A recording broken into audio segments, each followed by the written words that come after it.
ஆண்டின் பொதுக்காலம் 12வது வாரம் புதன்கிழமை.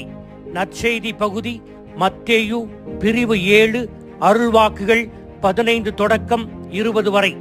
இயேசு போலி இறைவாக்கினர்களுக்கு எதிராக இன்றைய நற்செய்தியில் 2 உருவகங்களை நமக்கு எடுத்து காட்டுகிறார்.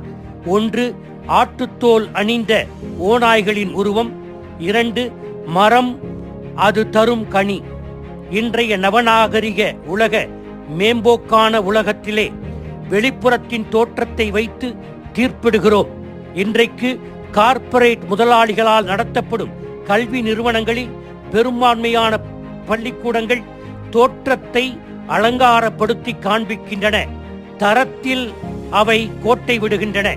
மக்களும் தோற்றத்தை கண்டு பிரமிப்பு அடைந்து எந்த பள்ளிக்கூடம் அதிக தொகை வசூலிக்கிறதோ அவைகள்தான் நல்ல பள்ளிக்கூடங்கள் என்ற தோற்றத்தை நாம் வைத்து கணிக்கின்றோம்.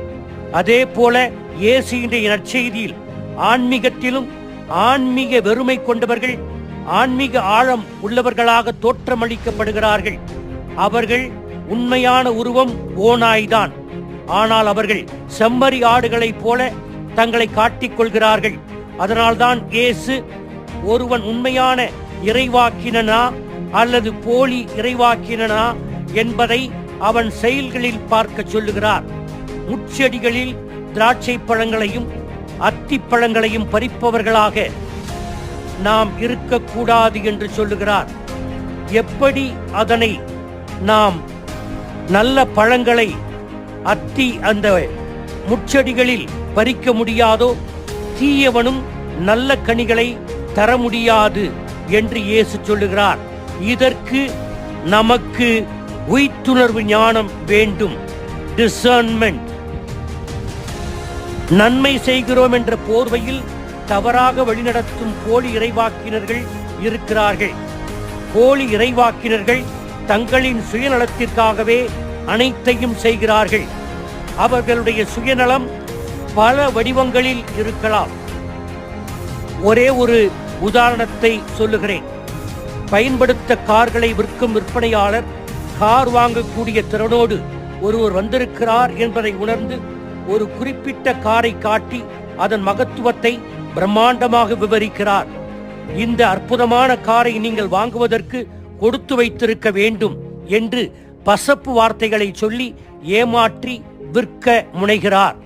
ஆனால் உண்மையில் அந்த காரில் கடுமையான இயந்திர சிக்கல் இருக்கிறது என்பதை அவர் அறிந்திருந்தும், அது அவர் ஓட்டிச் செல்லும் போது அவருக்கு தீங்கு விளைவிக்கும் என்று தெளிவாக தெரிந்திருந்தும் தன்னுடைய சுய லாபத்திற்காக அந்த காரை விற்கிறார். இதுதான் ஆன்மீக உலகத்திலும் நடைபெறுகிறது. இயேசுவின் காலத்திலேயே தாங்கள் விரும்புவதை அடைவதற்காக தேனாக பேசி மக்களை ஏமாற்றும், தவறாக வழிநடத்தும் போலி இறைவாக்கினர்கள் அல்லது போலி போதகர்கள் இருந்தார்கள். இன்றும் அப்படிப்பட்டவர்கள் இருக்கிறார்கள். எப்படி நாம் கண்டுணர்வது? நமக்கு உய்த்துணர்வு வேண்டும், டிசர்ன்மெண்ட்.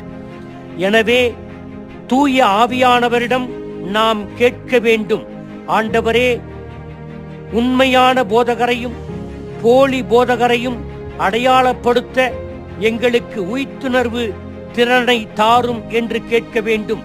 பசப்பு வார்த்தைகளை பேசுவார்கள் தங்களுடைய சுயலாபத்திற்காக, தாங்கள் செல்வமிக்கவர்களாக மாறுவதற்காக. எனவே இறைவனிடம் நாம் கேட்க வேண்டும், ஆண்டவரே, எங்களுக்கு உண்மையான போதகரையும் போலியான போதகரையும் அடையாளப்படுத்தக்கூடிய அவர்கள் செயல்களை பார்த்து நாங்கள் அவர்களை பின்பற்றக்கூடிய அத்திப்பழங்களை முட்புதடில் பறிக்க முடியாது. அதே போல அவர்கள் செயல்கள் நல்ல செயல்கள் என்பதை நாங்கள் அறிய எங்களுக்கு வரம் தாரும் என்று வேண்டுவோம். ஆமென்.